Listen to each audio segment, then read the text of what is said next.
नमस्कार दोस्तों, आप सभी का मेरे चैनल पर एक बार फिर से स्वागत है। आज मैं आप सभी के समक्ष प्रस्तुत करूंगी आमलकी एकादशी की व्रत कथा।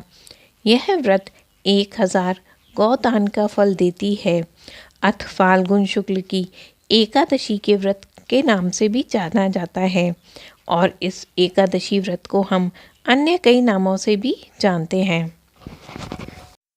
फाल्गुन माह के शुक्ल पक्ष की एकादशी को आमलकी एकादशी कहते हैं। आमलकी यानी आंवला को शास्त्रों में श्रेष्ठ स्थान प्राप्त है।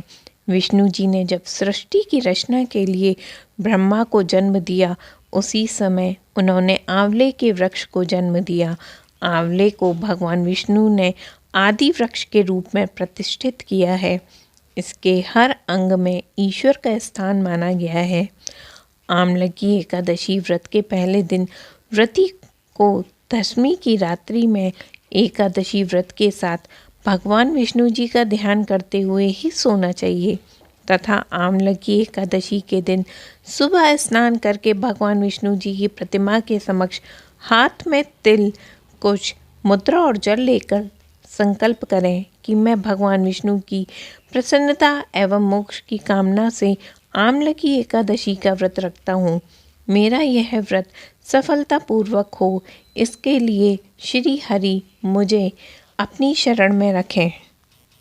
और इस तरह से इस एकादशी को आमली ग्यारस भी कहते हैं और इसे रंग भरी एकादशी के भी नाम से जाना जाता है। तो आइए जानते हैं इस व्रत की व्रत कथा। पौराणिक मान्यता के अनुसार वैदिश नाम का एक नगर था। उस नगर में ब्राह्मण, क्षत्रिय, वैश्य एवं शूद्र रहते थे। वहाँ रहने वाले सभी नगरवासी विष्णु भक्त थे। वहाँ कोई भी नास्तिक नहीं था। उसके राजा का नाम चैतरथ था। राजा चैतरथ विद्वान थे। वह बहुत धार्मिक थे। उनके नगर में कोई भी व्यक्ति दरिद्र नहीं था। नगर में रहने वाला हर शख्स एकादशी का व्रत किया करता था। एक बार फाल्गुन महीने में आमलकी एकादशी आई। सभी नगरवासी और राजा ने यह व्रत किया और मंदिर में जाकर आंवले की पूजा की और वहीं पर रात्रि जागरण किया।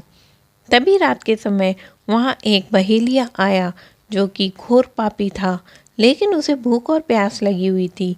इसीलिए वह मंदिर के कोने में बैठकर जागरण को देखने लगा और भगवान विष्णु जी व एकादशी की महात्म्य कथा सुनने लगा।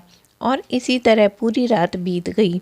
नगरवासियों के साथ बहेलिया भी पूरी रात जगा रहा।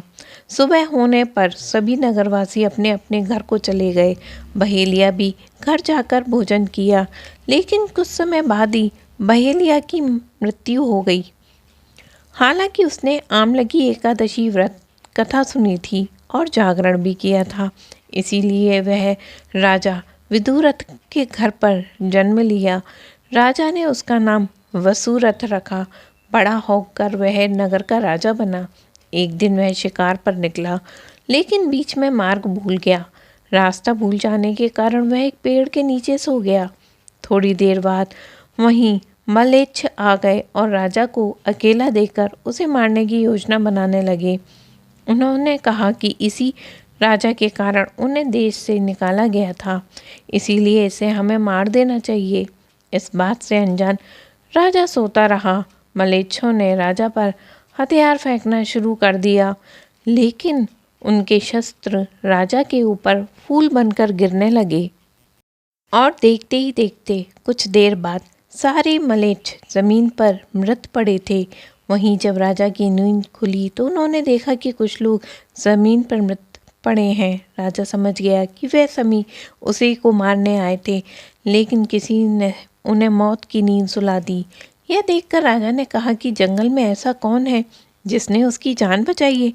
तभी आकाशवाणी हुई, हे राजन, भगवान विष्णु ने तुम्हारी जान बचाई है। तुमने पिछले जन्म में आमलकी एकादशी की व्रत तथा कथा सुनी थी। यह उसी का फल है कि आज तुम शत्रुओं से घिरे होने के बावजूद भी जीवित हो। राजा अपने नगर लौटा और सुखी पूर्वक राज करने लगा और अपने धर्म के कार्य को बड़े ही मन से करने लगा। और इसी तरह से यह व्रत कथा यहाँ समाप्त होती है। आप सभी का दिन मंगलमय और शुभ हो। भगवान हरि की कृपा आप पर बनी रहे।